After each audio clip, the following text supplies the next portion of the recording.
강대국들이 짐을 싸던 날, 시민들은 반대로 거리로 나왔습니다. 폭격이 멈추지 않는 폐허 한가운데 손에 든 건 총이 아니었고 돌도 아니었어요. 종이었습니다. 평생 전쟁터를 누비며 국가란 결국 계산이라고 믿어온 외과의사인 그녀는 그 장면을 목격했습니다.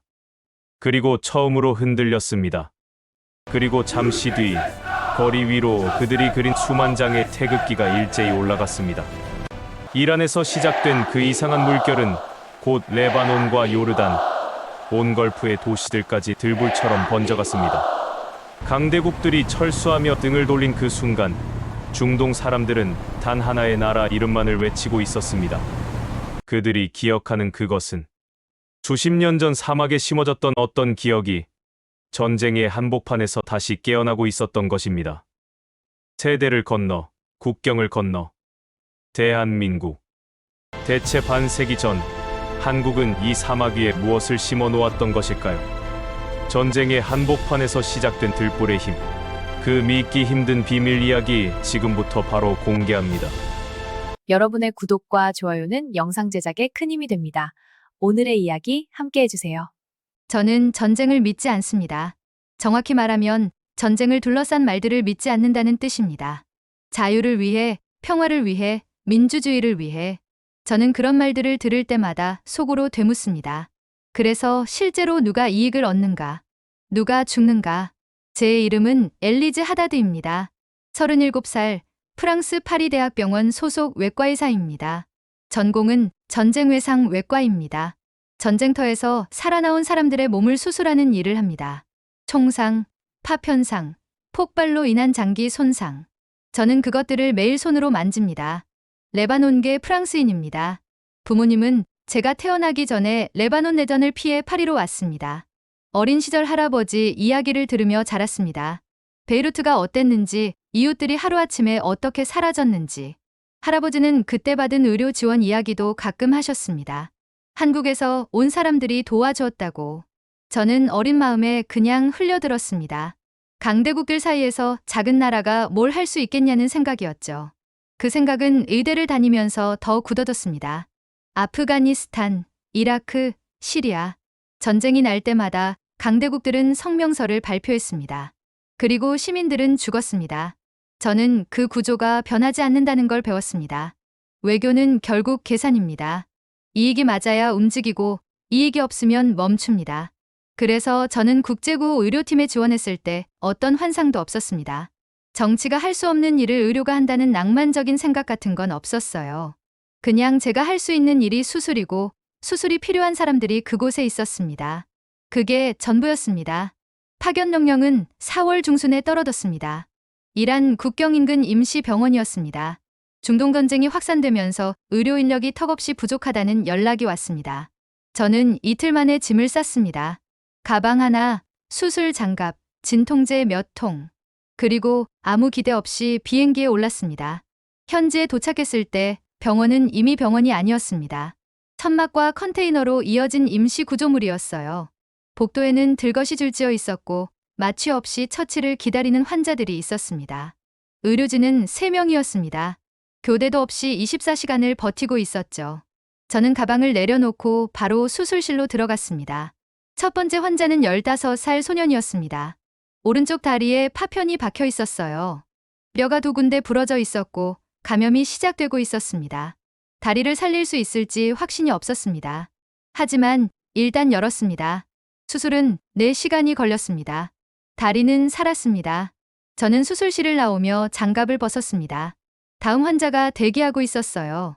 저는 손을 씻고 다시 들어갔습니다. 그렇게 첫날이 지나갔습니다. 밤에 잠깐 눈을 붙이다가 깼습니다. 천막 밖에서 포격 소리가 들렸습니다. 멀지 않은 곳이었어요.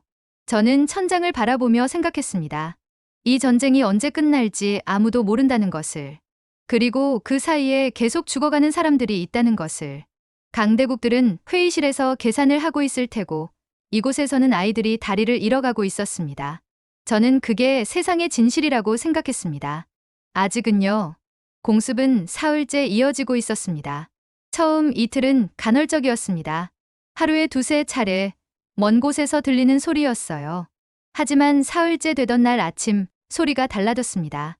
낮고 연속적인 굉음. 창문이 흔들렸습니다. 천막 기둥이 삐걱거렸어요. 동료 의료진들이 서로를 바라봤습니다. 아무도 말하지 않았습니다. 환자들이 쏟아지기 시작했습니다. 1시간 만에 22명이 실려왔습니다. 2시간 만에 50명이 넘었어요. 저는 수술실에서 나올 수가 없었습니다.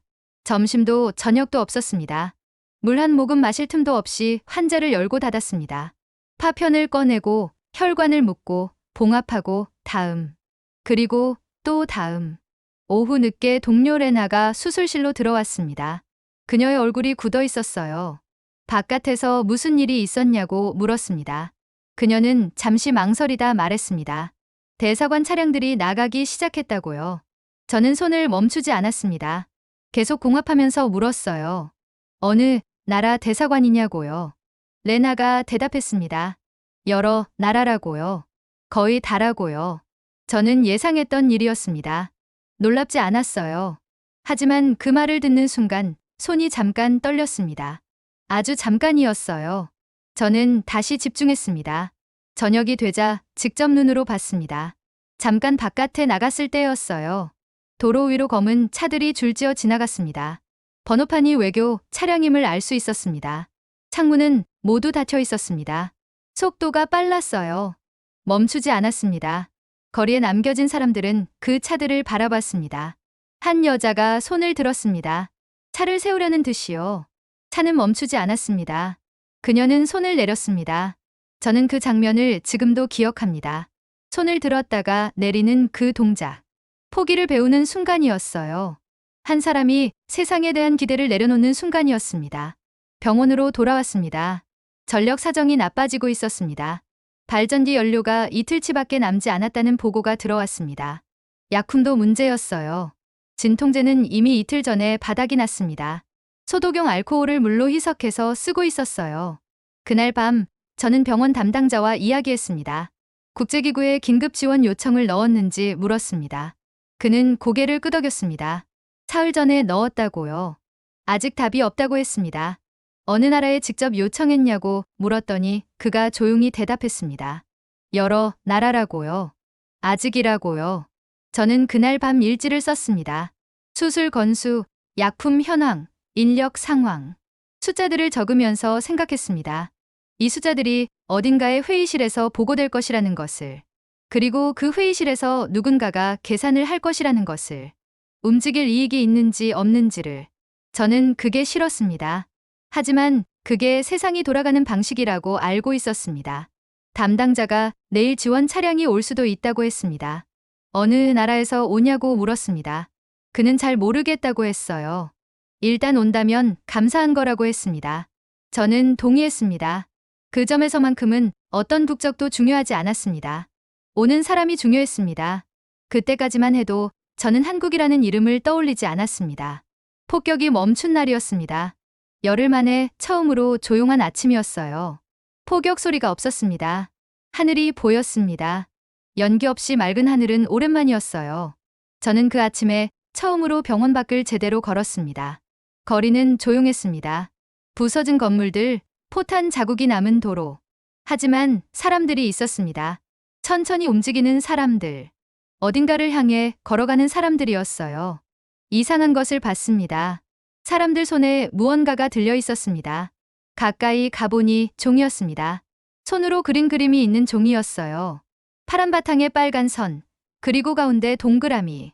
처음에는 그게 뭔지 몰랐습니다. 더 가까이 갔습니다. 태극기였습니다.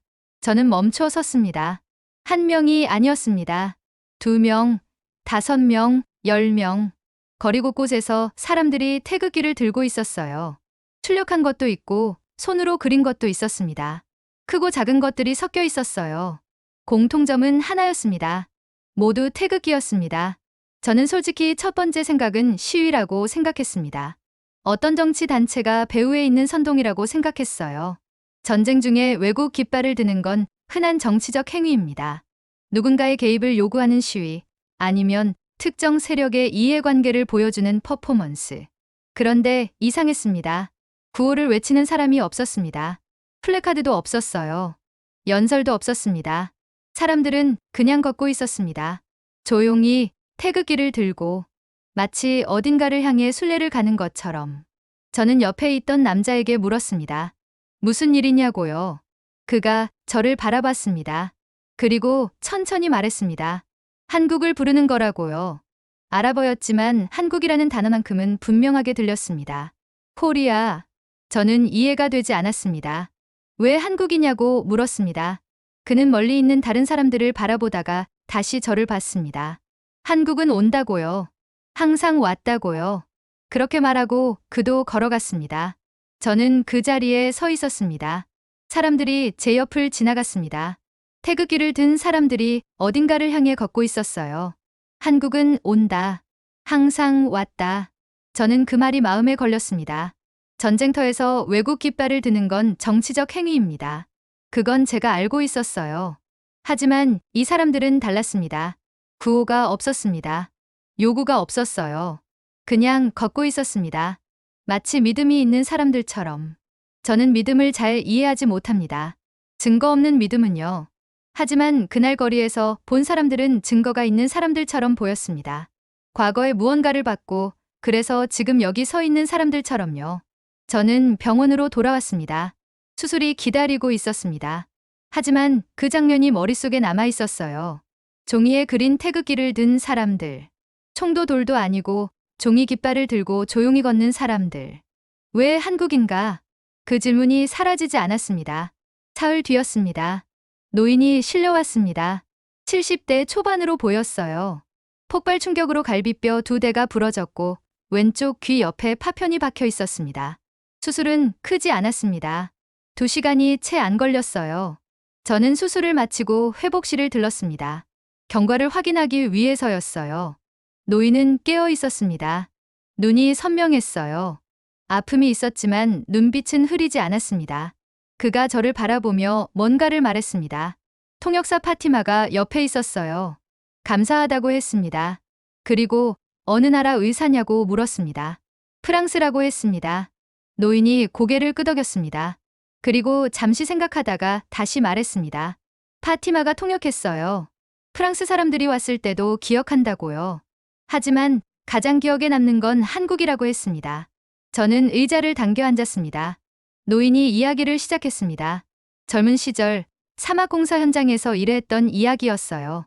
국가 인프라 건설 프로젝트였습니다. 도로와 수로를 놓는 공사였는데 여러 나라에서 노동자들이 왔습니다. 그 중에 한국에서 온 사람들이 있었다고 했습니다. 한국 사람들은 특이했다고 했어요. 가장 먼저 일어나고 가장 늦게 잔다고. 더울 때도 모래바람이 불 때도 멈추지 않는다고. 그런데 그게 전부가 아니었습니다. 그들은 나누었다고 했습니다. 물이 부족한 날이면 자기 몫을 아껴서 현지 노동자들에게 줬다고요. 식량이 달리면 자기들끼리 양을 줄였다고요. 아픈 사람이 생기면 자기 휴식 시간을 내어 간호를 했다고요. 노인의 아버지가 그 현장에 있었습니다. 아버지는 그때 한국 노동자에게 물을 얻어 마셨다고 했어요. 그 일을 평생 잊지 않았다고 했습니다. 저는 조용히 들었습니다. 노인은 계속 말했습니다. 공사가 끝날 때 한국 노동자들이 돌아갔는데 그때 마을 사람들이 배웅을 나갔다고 했어요. 일하러 온 사람들이 떠날 때 배웅을 받는 건 흔한 일이 아니라고요. 하지만 그 한국 사람들은 받았다고 했습니다. 노인의 아버지는 그날 이야기를 아들에게 했고 아들은 지금 저에게 하고 있었습니다. 파티마가 통역하면서 잠깐 목이 맨 것 같았습니다. 저는 그걸 눈치챘어요. 노인에게 물었습니다. 그래서 거리에서 태극기를 드는 거냐고요. 노인이 웃었습니다. 웃음이 자연스러웠어요. 그는 대답했습니다. 기억은 사라지지 않는다고요. 우리 아이들도 알고 아이들의 아이들도 알 것이라고요. 저는 병원을 나오면서 생각했습니다. 군사력이 아니었습니다. 외교도 아니었어요. 그냥 물 한 모금이었습니다. 더운 사막에서 자기 몫의 물을 건넨 것. 그게 수십 년이 지나 이렇게 남아 있었습니다. 저는 그게 가능한 일인지 몰랐습니다. 작은 행동이 이렇게 오래 기억된다는 걸. 그런데 그날 그 노인의 눈을 보면서 처음으로 생각했습니다. 어쩌면 가능할 수도 있겠다고요. 그 이후로 며칠이 지났습니다. 인터넷이 간헐적으로 연결되는 날이면 저는 틈틈이 확인했습니다. 거리에서 태극기를 드는 사람들의 영상이 퍼지고 있었어요. 처음에는 이 지역에서 찍힌 영상이었습니다. 그런데 며칠이 지나자 다른 곳에서도 올라오기 시작했습니다. 레바논이었습니다. 레바논 사람들이 말했습니다. 유엔 평화유지군이 주둔하던 시절 한국 군의관들이 민간인 진료를 했다고요. 전투병력이 왔는데 총을 드는 대신 청진기를 들었다고. 여성 환자들을 위해 여성 의료진을 따로 배치했다고요. 현지 관습을 공부해서 지켰다고요. 처음에는 경계했지만 결국 믿게 됐다고 했습니다. 요르단에서도 나왔습니다. 요르단 난민 캠프에서 활동하던 구호 단체 관계자가 증언했습니다. 한국 구호팀이 왔을 때 다른 팀과 달리 사진을 찍지 않았다고요. 홍보용 사진 없이 그냥 일만 했다고요. 처음에는 이상하다고 생각했는데 나중에는 그게 가장 존중받는 행동이었다는 걸 알았다고 했습니다. 사람들은 카메라 앞에 서는 걸 원하지 않으니까요. 아랍에미리트에서는 조금 다른 이야기가 나왔습니다. 군 관계자였어요. 한국 특수부대와 함께 훈련한 경험을 말했습니다. 기술이나 전술보다 기억에 남는 게 있다고 했어요. 훈련이 끝나고 한국 교관이 했던 말이라고요. 여러분의 나라를 지키는 건 여러분이어야 한다고. 우리는 잠시 도울 뿐이라고. 그 말이 기억에 남는다고 했습니다. 저는 화면을 보면서 이상하다고 생각했습니다. 이건 조직된 움직임이 아니었습니다. 레바논, 요르단, 아랍에미리트, 이란. 이 나라들은 이해관계가 복잡하게 얽혀 있습니다. 같은 목소리를 내기 어려운 나라들이에요. 그런데 한국에 대해서만큼은 비슷한 말을 하고 있었습니다. 온다, 돕는다, 떠난다, 남기지 않는다. 저는 의학적으로 생각하는 버릇이 있습니다. 여러 환자에게서 같은 증상이 반복될 때 우연이 아니라는 것을요. 패턴은 원인이 있습니다. 저는 그 증언들이 패턴이라고 생각했습니다. 우연히 비슷하게 기억하는 게 아니라 비슷한 경험이 실제로 있었다는 증거라고요. 그날 밤 동료 레나와 이야기했습니다. 그녀도 영상들을 봤다고 했어요. 정치적인 연출 아니냐고 물었습니다. 레나가 고개를 저었습니다. 영상들이 올라오는 계정들을 확인해 봤는데 연관성이 없다고요. 서로 다른 사람들이 각자 올린 거라고 했습니다. 저는 잠시 침묵했습니다. 레나가 말했습니다. 본인 할아버지도 비슷한 이야기를 한 적 있냐고요. 저는 잠깐 멈췄습니다. 할아버지 이야기가 생각났습니다. 베이루트에서 한국 사람들이 도와줬다고 하셨던 이야기가요. 저는 그때 흘려들었습니다. 이제는 달리 들렸습니다. 소문은 하루 만에 퍼졌습니다. 도시 북쪽에 오래된 거리가 있었습니다. 수십 년 전 건설된 도로였어요. 한국 건설사가 지었다는 곳이었습니다. 현지 사람들은 그 거리를 서울로라고 불렀습니다. 공식 명칭이 아니었습니다. 그냥 사람들 사이에서 그렇게 불렸습니다. 그 거리로 모이자는 말이 퍼졌습니다. 어디서 시작됐는지 모르겠습니다. SNS였을 수도 있고 입에서 입으로 전해졌을 수도 있어요. 아침에는 몇십 명이었는데 오후가 되면서 수백 명이 됐고 저녁이 되자 수를 가늠하기 어려워졌습니다. 저는 오후에 처치가 잠깐 뜸한 틈을 타서 나갔습니다. 레나도 함께였어요. 사람이 많았습니다. 통로가 좁은 골목에서도 큰 도로에서도 방향이 같았습니다. 모두 북쪽으로 걸었습니다. 태극기를 든 사람들이 섞여 있었고 아무것도 들지 않은 사람들도 있었어요. 아이들을 업은 사람도 있었습니다. 휠체어를 탄 노인도 있었어요. 군중이라는 단어가 어울리지 않았습니다. 행렬에 가까웠어요. 조용한 행렬이었습니다. 서울로에 도착했을 때 이미 사람들이 가득했습니다. 도로 양쪽으로 사람들이 서 있었어요. 그 거리는 보통 도로였습니다. 특별한 게 없는 도로였어요. 아스팔트가 군데군데 패여 있었고 가로등은 하나가 부러져 있었습니다. 하지만 사람들은 그곳에 서 있었습니다. 마치 의미가 있는 장소처럼. 옆에 있던 중년 여성에게 물었습니다. 왜 이곳에 오는 거냐고요. 그녀가 대답했습니다. 이 길을 한국 사람들이 만들었다고요. 자기 어머니가 말해줬다고요. 당시 공사할 때 돈이 없는 마을 주민들에게 일자리를 줬다고요. 그냥 공사를 대신 한 게 아니라 같이 만들었다고요. 저는 그 말을 되새겼습니다. 같이 만들었다. 저만치에서 누군가 울고 있는 게 보였습니다. 늙은 남자였어요. 태극기를 가슴에 안고 울고 있었습니다.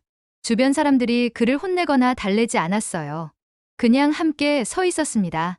레나가 나지막이 말했습니다. 이건 시위가 아니라고요. 저는 고개를 끄덕였습니다. 시위가 아니었습니다. 시위는 무언가를 요구합니다. 이 사람들은 아무것도 요구하지 않았어요. 그냥 와 있었습니다. 감사를 표현하는 방법을 모르지만 그래도 표현하고 싶어서 온 것 같았습니다. 한 소년이 도로 가장자리에 쪼그려 앉아 있었습니다. 손에 분필이 있었어요.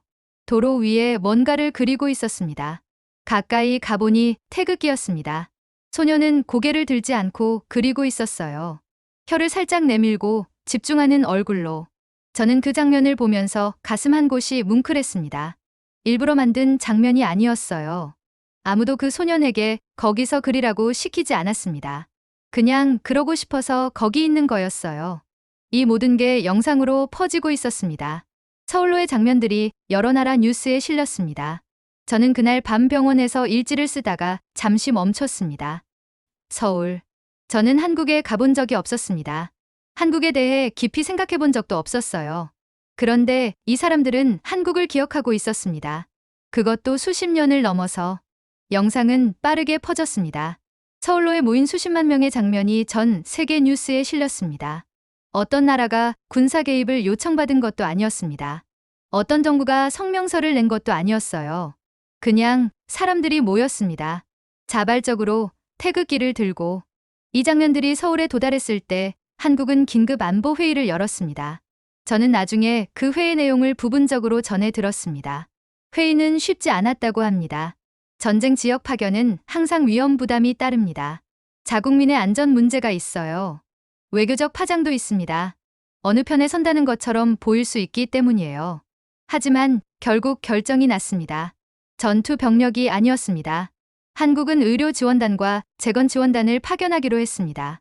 외과에 간호사, 의료 장비, 그리고 건설 인력과 재건 자재, 총이 아니었습니다. 수술 도구였습니다. 저는 이 결정을 들었을 때 먼저 냉소적으로 반응했습니다. 솔직히 그랬어요. 어차피 계산이 있을 거라고 생각했습니다. 중동 시장, 자원, 외교적 이익. 어느 나라든 이유 없이 움직이지 않는다고. 그런데 레나가 말했습니다. 그 계산이 맞다고 해도 결과가 다르냐고요. 저는 대답하지 못했습니다. 레나가 계속 말했습니다. 총을 보내는 결정과 의료진을 보내는 결정은 다르다고요. 어떤 계산을 하든 그 결과가 사람을 살리는 방향이면 다른 거라고요. 저는 그 말이 논리적으로 틀리지 않다는 걸 알았습니다. 하지만 쉽게 받아들이기가 어려웠어요. 그날 밤 저는 혼자 할아버지 이야기를 떠올렸습니다. 레바논 내전 때 한국 평화유지군이 있었다는 이야기. 할아버지가 도움을 받았다는 이야기. 저는 그게 그냥 할아버지의 기억이라고 생각했습니다. 과장됐거나 미화됐거나. 나이 든 분들의 기억은 그런 법이라고요. 그런데 이번에 들은 이야기들은 달랐습니다. 한 명이 아니었습니다. 한 나라가 아니었어요. 이란, 레바논, 요르단, 아랍에미리트. 각자 다른 곳에서 각자 다른 경험으로 비슷한 말을 하고 있었습니다. 한국은 왔고 도왔고 떠났다고. 남긴 건 없지만 기억은 남았다고. 저는 의사입니다. 증거를 믿습니다. 데이터를 봅니다. 그리고 지금 제가 보고 있는 증거들은 한 방향을 가리키고 있었습니다. 아직 확신하지 못했습니다. 하지만 흔들리고 있었어요. 그로부터 사흘 뒤 한국의료지원단이 온다는 연락을 받았습니다. 저희 병원에도 올 것이라고 했습니다. 의료진 15명과 의약품, 장비가 함께 온다고요. 저는 연락을 받고 잠깐 서 있었습니다. 오는구나. 정말 오는구나. 한국은 온다. 항상 왔다. 그 거리의 남자가 했던 말이 생각났습니다. 그들이 도착한 건 이른 아침이었습니다. 트럭 2대가 병원 마당으로 들어왔습니다. 의료진이 내렸습니다. 15명이었어요. 남자, 여자, 젊은 사람, 중년. 여러 연령대가 섞여 있었습니다. 내리자마자 장비 확인을 시작했어요. 짐을 내리고 분류하고 정리했습니다. 저는 입구에서 그들을 바라봤습니다. 팀장이 다가왔습니다. 최준영이라고 했습니다. 영어로 인사했어요. 악수가 단단했습니다. 그는 제 눈을 바라보며 말했습니다. 잘 부탁드린다고요. 저는 고개를 끄덕였습니다. 그날부터 수술이 달라졌습니다. 약품이 충분해졌습니다. 마취를 제대로 쓸 수 있었어요. 수술실이 2개 더 생겼습니다. 의료진이 교대로 들어가면서 쉬지 않고 돌아갈 수 있었습니다. 기다리는 환자의 수가 줄어들기 시작했어요. 처음으로 줄어들었습니다. 저는 최준영 씨와 함께 수술에 들어갔습니다. 복부 관통상 환자였어요. 어려운 수술이었습니다. 손상된 부위가 복잡하게 얽혀 있었어요. 우리는 말없이 일했습니다. 그러다 결정을 내려야 하는 순간이 왔습니다. 어느 방향으로 접근하느냐의 문제였어요. 저는 제 방법이 있었습니다. 그에게 물었습니다. 그가 대답했어요. 다른 방법이었습니다. 저는 잠깐 생각했습니다. 그리고 말했습니다. 해보자고요. 그의 방법이 맞았습니다. 더 빠르고 더 안전한 접근이었어요. 저는 수술을 마치고 나오며 그에게 말했습니다. 배웠다고요. 그가 웃었습니다. 저도 배웠다고요. 서로에게서요. 그렇게 2주일이 지났습니다. 한국 의료진은 멈추지 않았습니다. 새벽에도 수술을 했습니다. 통역이 없어서 환자와 말이 통하지 않아도 방법을 찾았어요. 손짓으로, 눈빛으로. 어느 날은 간호사 한 명이 아랍어 단어장을 들고 다니는 걸 봤습니다. 기본 의료 용어를 외우고 있었어요. 통역에게 의존하지 않으려는 것이었습니다. 사진을 찍는 사람이 없었습니다. 2주일 동안 단 한 장도 보지 못했습니다. 홍보용 촬영도 없었어요. 외부 인터뷰도 없었습니다. 그냥 일했습니다. 저는 이것이 인상적이었습니다. 요즘 구호 단체들은 사진을 찍습니다. 그게 모금에 연결되고 존재를 알리는 방법이에요. 그런데 이 사람들은 찍지 않았습니다. 적어도 이 병원에서는요. 하루는 어린 소녀가 수술을 받았습니다. 7살이었어요. 다리 수술이었는데 마취에서 깨어나면서 울기 시작했습니다. 엄마를 찾았어요. 엄마가 없었습니다. 전쟁 중에 어떻게 됐는지 물어볼 수가 없었습니다. 한국 간호사가 다가갔습니다. 말이 통하지 않았어요. 그녀는 소녀 옆에 앉았습니다. 손을 잡았어요. 그리고 아무 말 없이 앉아 있었습니다. 소녀가 울다가 멈췄습니다. 잠이 들었어요. 간호사는 그 옆에서 한참을 더 앉아 있었습니다. 저는 복도에서 그 장면을 봤습니다. 그냥 지나가다가요. 멈춰서 봤습니다. 한참을. 마지막 날이 됐습니다. 파견 기간이 끝났습니다. 한국 의료진이 떠나는 날이었어요. 최준영 씨가 저를 찾아왔습니다. 악수를 했습니다. 그는 말했습니다. 다음에 또 기회가 되면 함께하고 싶다고요. 저는 그러자고 했습니다. 진심이었어요.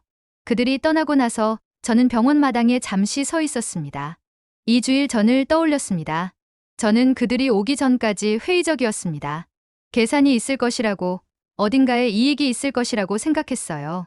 어쩌면 지금도 그 생각이 완전히 틀렸다고 확신하지 못합니다. 국가가 움직이는 데는 이유가 있으니까요. 하지만 저는 이 2주일 동안 그 계산을 보지 못했습니다. 새벽 3시에 수술실에서 지치지 않는 사람들을 봤습니다. 말이 통하지 않아도 옆에 앉아 손을 잡는 사람들을 봤습니다. 사진 한 장 없이 일을 마치고 떠나는 사람들을 봤습니다. 그게 연기라면 2주일 내내 쉬지 않고 한 연기였습니다. 저는 연기는 그렇게 오래가지 않는다고 알고 있습니다. 저는 틀렸습니다. 국가는 계산으로만 움직이지 않는다는 것을요. 아니면 적어도 어떤 나라들은 다른 계산을 한다는 것을요. 더 오래가는 계산. 눈앞의 이익이 아니라 사람의 기억으로 남는 계산을. 저는 레바논계 프랑스인입니다. 어린 시절 할아버지 이야기를 들으며 자랐습니다. 한국 사람들이 도와줬다는 이야기를. 저는 그때 흘려들었습니다. 이제는 그 이야기가 왜 20년이 지나도 할아버지 입에서 나왔는지 압니다. 잊혀지지 않기 때문입니다. 수천 년을 흘러온 강처럼 멈추지 않고 이어지는 것이 있습니다. 작은 행동의 기억이 그렇습니다. 물 한 모금, 손 한 번, 이름 없이 만든 한 줄의 도로. 그것들이 수십 년을 건너 태극기를 든 사람들로 다시 나타납니다. 저는 이제 다릅니다. 아직 냉소적인 부분이 있습니다. 세상이 이상만으로 돌아가지 않는다는 것도 압니다. 하지만 이걸 압니다. 진심은 기억된다는 것을. 그리고 그 기억은 생각보다 훨씬 오래 간다는 것을. 여러분은 어떤 기억을 남기고 싶으신가요? 국가가 됐든 개인이 됐든 언젠가 누군가가 기억해줬으면 하는 행동이 있으신가요? 댓글로 나눠주세요. 좋아요와 구독 부탁드립니다.